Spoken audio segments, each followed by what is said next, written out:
Dr. Conway Edwards is the founding and lead pastor of One Community Church, and Jada Edwards is the creative arts director at One Community Church.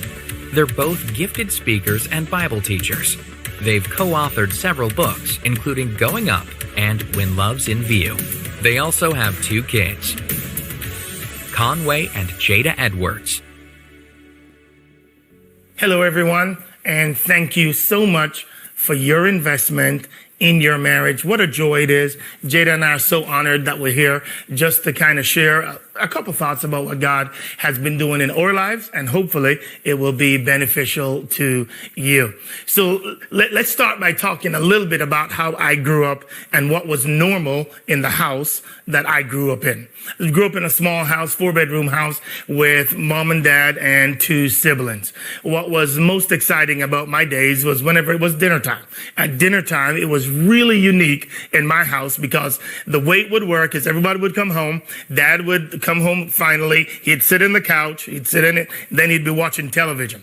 While watching television, mom, who works a full-time job, would then come home, prepare this incredible meal, prepare a tray, and the tray had decorations. This is every day. This is not once a week. This is every day. And then would come the first course of 3 courses. This is incredible, y'all. And this is what I saw every single day. And so the kids would be around. By the way, if dad wasn't there or dad was out of town, then the kids would get some leftovers, and that's what we do. But when dad was home, which was most of the time, it would be a full-on 3-course meal. I'm telling you, when it was all done, mom would clean everything up and it would be an immaculate evening. That's the way I grew up. Now hold one thought. Let's talk about how Jada grew up. Let's talk about it.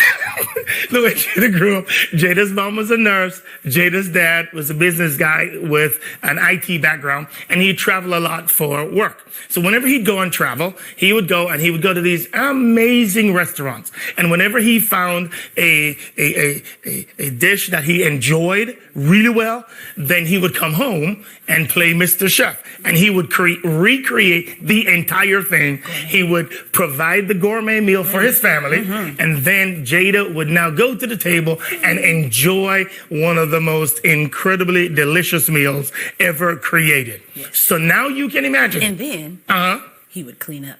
Oh, he sure would. In Jesus' name. Which means you get the picture, don't you? So that means I did nothing for dinner, and Jada did nothing. It was all done for her, the cleanup and everything. Now you can imagine what happened when we got married. When these 2 extroverts get married, come home, and we're looking at each other. Hungry. Hey, what are we eating? You took me. Where's my tray? I don't know. He said he knew something was wrong when I didn't register for trays. When we got married. He said, you didn't get any Where are the trays? So you can tell that's what we grew up with, y'all.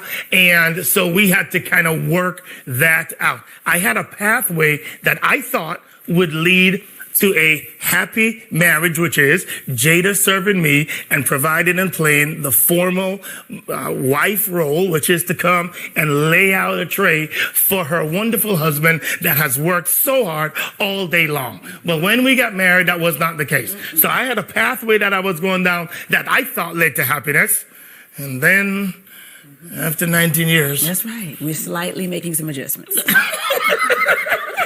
Pathway too. I thought, like what you said with my story, I really thought that he is going to be he's a fabulous leader. So all the core things I was drawn to was still there. I was like, and he's going to cook and he's going to clean.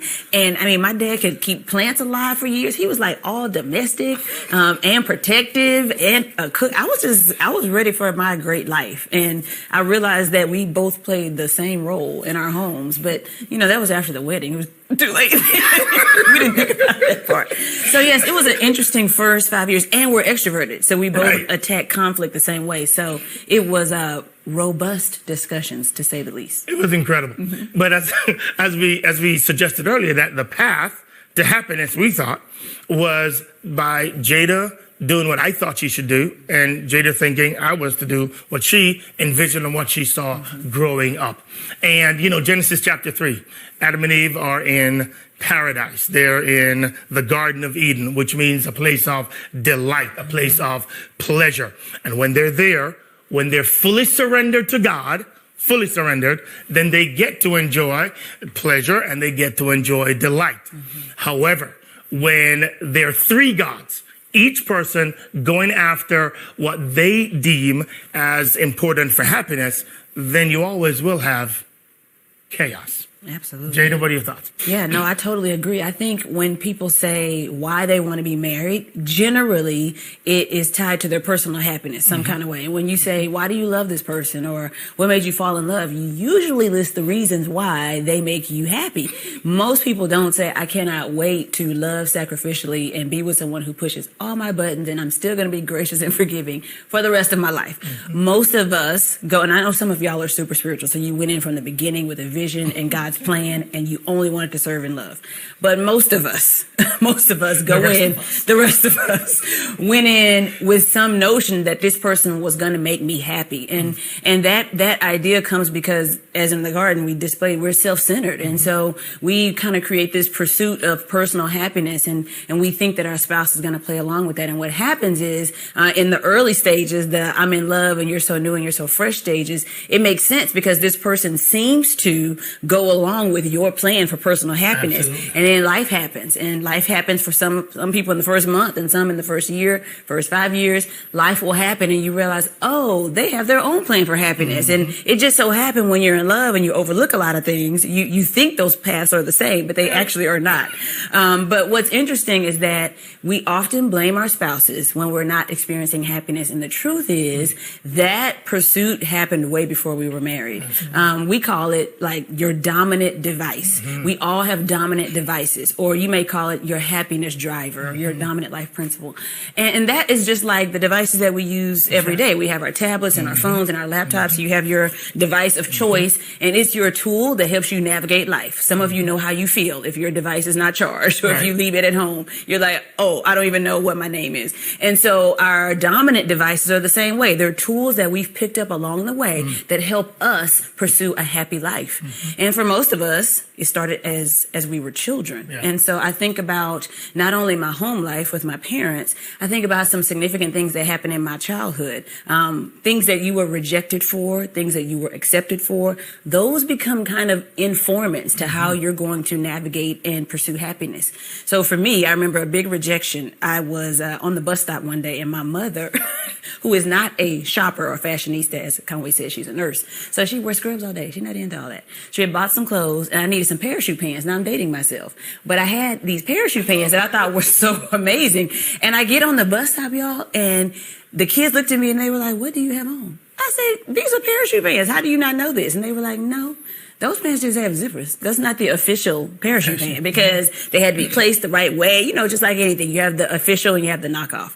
And I will never forget that. I was in the 6th grade. And I was like, oh, I'll never be made fun of for my clothing. So that became a thing. I was like, I don't want to be rejected for that, right? And then on the flip side, I was accepted for achievement, for being witty, for being intellectual, for being young for my age. I started school and finished school young. So all of these things built into this path where, for me, my dominant devices became acceptance and approval. And usually there's more than one. So if I'm widely accepted, but I don't get approval when I come home from him, it doesn't even feel the same. Or if he says it's great and everybody else doesn't say it's great, it doesn't feel the same, because we're just jacked up that way. And so this idea of your dominant driver really is the key to figuring out how you have pursued happiness. And it shapes who you are as an adult. It shapes who I am as an adult before I got married and as a spouse. That means when we have disposable income, I want to buy clothes, right? That means that, you know, if I do well, I have to work really hard to hear God's voice of approval and not everybody else's. It just shapes everything. And so conflict comes whenever he is not on my page to pursuing happiness. And I know you had some stories like that too, Conway, as a child. I've got a lot of them. We have a lot. This concept of this dominant life principle, this dominant device that drives everything.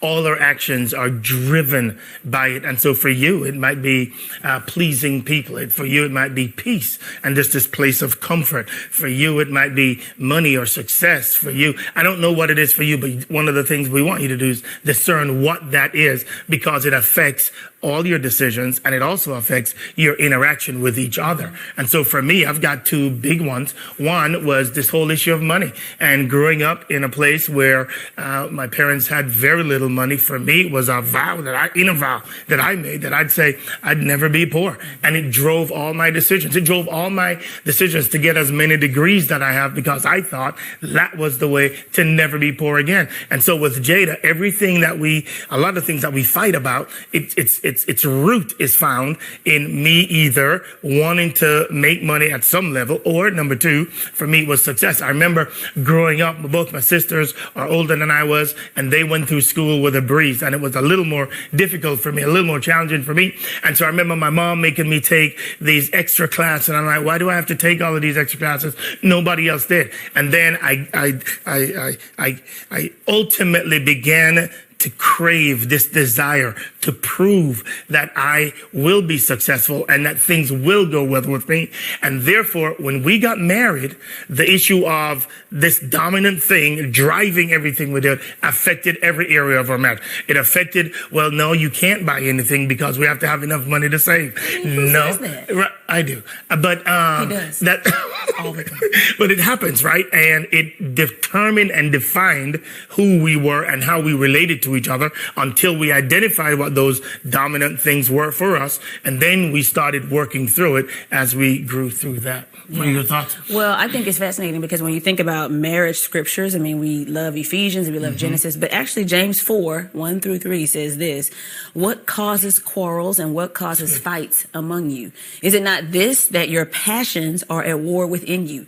You desire and do not have, so you murder. You covet and cannot obtain, so you fight and you quarrel. You don't have because you don't ask. You ask and don't receive because you ask wrongly to spend it on your passions. And so James is talking to all believers, and this is a principle I think is the evidence of when we have that dominant driver, we've left God as our primary delight, and he's saying all it does is create conflict. And here's the thing, you can probably look back over your life and see where it's created conflict before your marriage. Absolutely. It's just that in your job and with your teachers and your parents, they love you and they let you make it, and you don't live with them. And so you get married and this person's reminding you that you kind of jacked up. That's like not normal thinking. And you're like, how does the whole world not think the way I think? And so James is saying it creates conflict. Look, he's saying your passion and your pursuit of pleasure actually creates disunity. And in your marriage, the person you're spending the most amount of time with, the person who sees all of your vulnerabilities, that disunity feels exponentially greater than when you have disunity with your boss or disunity even with a sibling.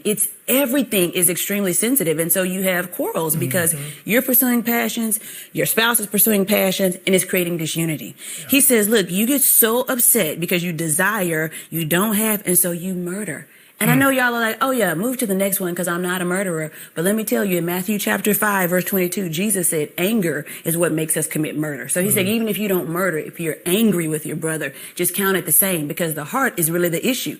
And how angry have we been because our spouse did not get our viewpoint?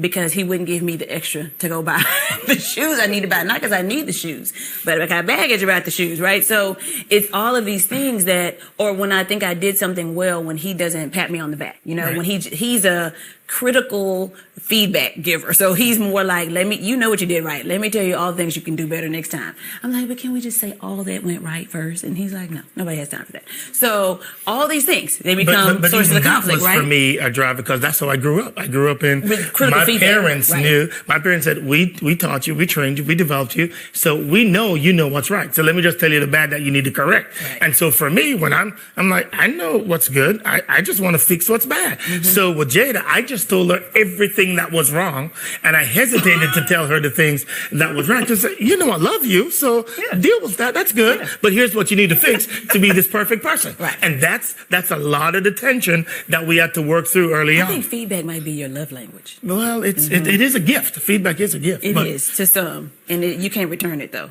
You get it, and you have it forever.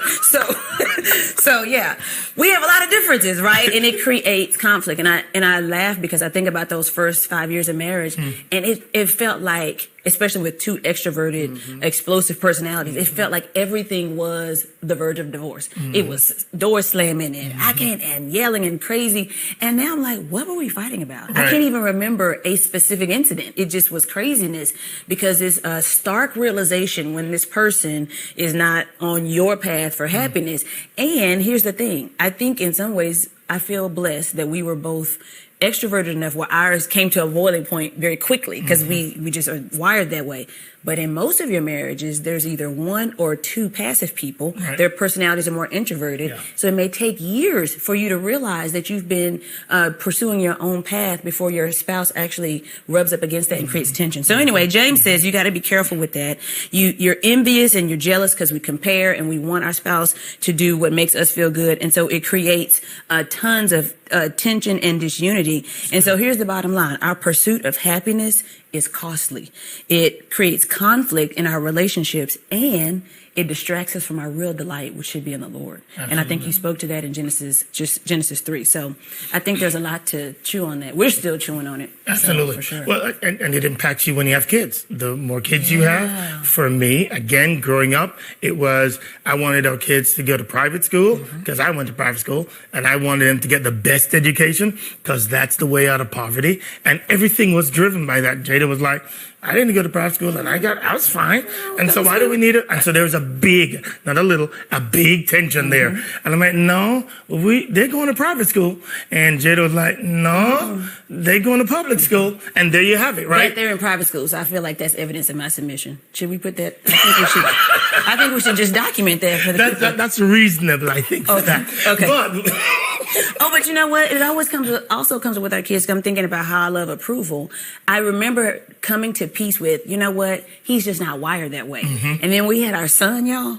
Listen, my son walks in the door. He's like, champion of the world. You're the best boy. And I was like, oh, he does know how to be a cheerleader. It wasn't for me. So that has been funny because we've talked about that. And I'm like, oh. And I think it's just what drives you. You can have, you can conjure up things that are not even natural to you for your kids and not do it for your spouse. And that doesn't mean he loves me less. It's just like you're trying to pour into your kids for this season. But if I'm unhealthy, I'm equating everything as disapproval. And so, yeah. One of the things I think we also need to remember here is that there's some needs only God can ultimately meet.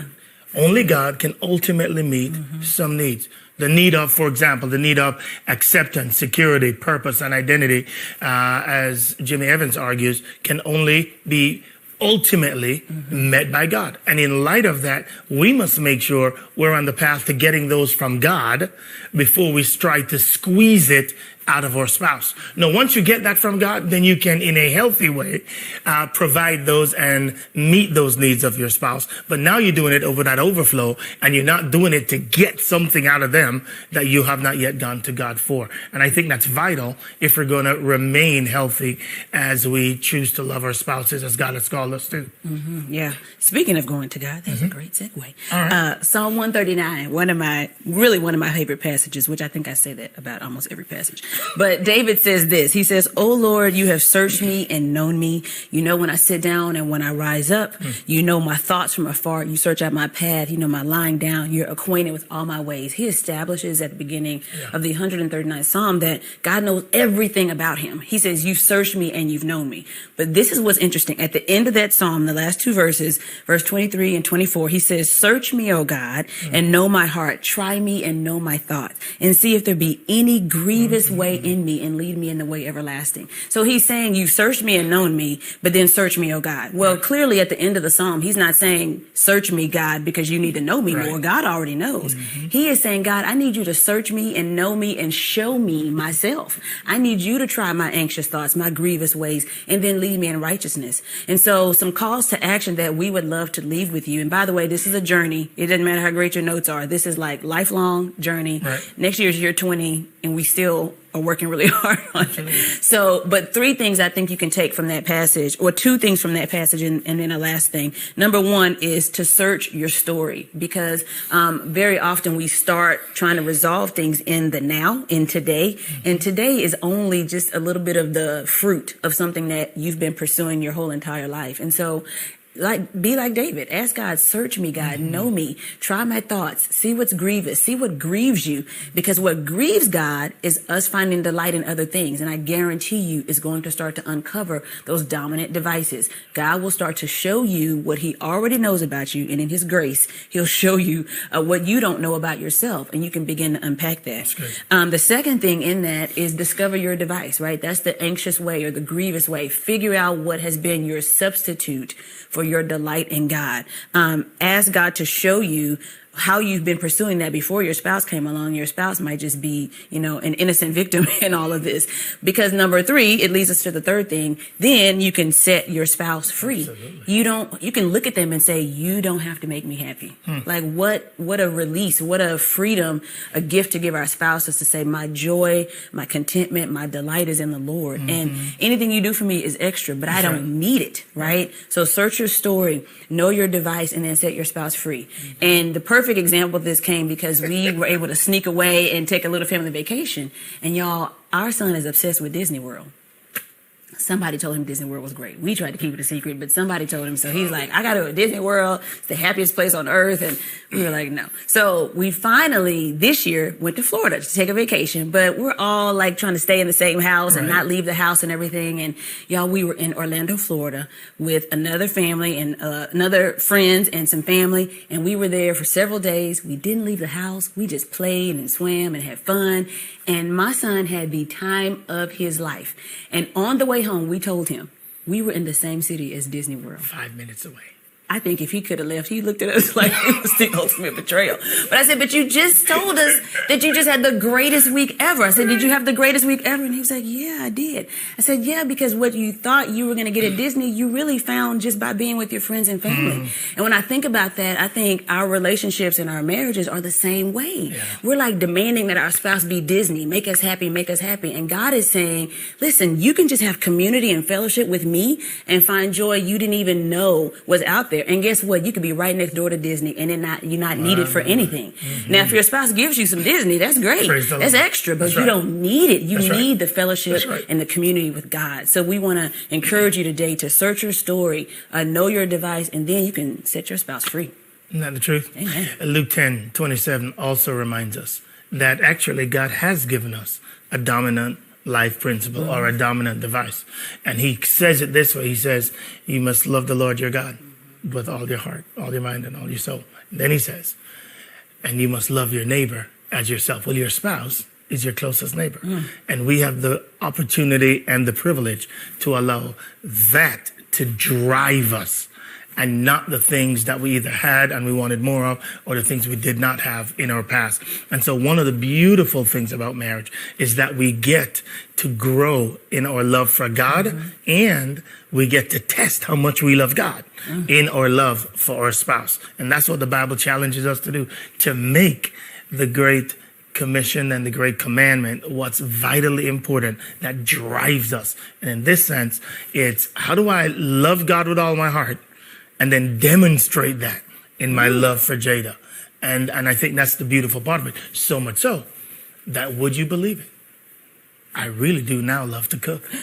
I really do. Listen, won't he do it, y'all? Yeah, just a moment of praise and worship right there. He cooks. But now I cook. Now I lay it all out. I have to call and say, are you doing dinner? And am I doing dinner? And sometimes the Holy Spirit is just like, see? That's what will happen. Y'all, trust him in the name. So now, yesterday, I laid it all out. The family came. It was a great time. And I'm even surprised myself that I have learned the art. When my dad comes to visit now, he's like, who is this man? I don't know who he is. Redeemed. That's who he is. Because when you make loving the Lord your God with all your heart, your dominant principle, learning from your past, and then seeing the joy that I have to reflect that love for God in my love for Jada and the family. Now it's easy for me to love them and serve them, no longer out of duty, but out of gratitude for God's love for me. And what we're hoping and what we're challenging each one of you for is to follow these three as you discern your own story, as you try to discern what is my dominant life principle, as you surrender that to God, and then free your spouse so that now you can serve them because of God's love for you. You have now the privilege of loving them like they've never been loved before. That's a good word. There's hope for all of us, too. Can I just say that now, I just did something. We did something not too long ago where I had to do a speaking part. And, y'all, it was bad. When I did it, I knew it was bad. And I came home and I told my husband, I said, that was bad. I got to redo that whole thing. He was like, oh, no, it's fine. I mean, you can redo it, but it wasn't that bad. It's fine. And I was like, no, it was pretty bad. And so then I was laughing because I was like, I'm the one that loves approval. I'm sitting here arguing how bad the thing was. And he's giving me approval.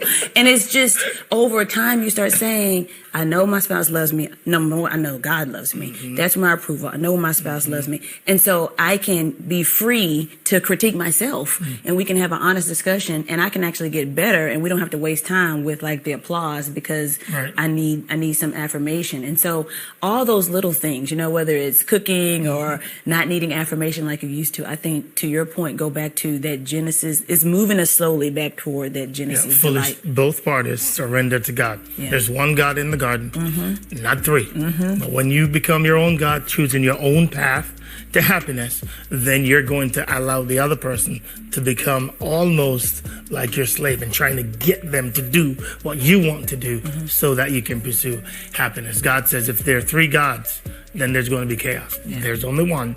Both parties fully surrendered to him. Hope this helps. Yeah. Awesome.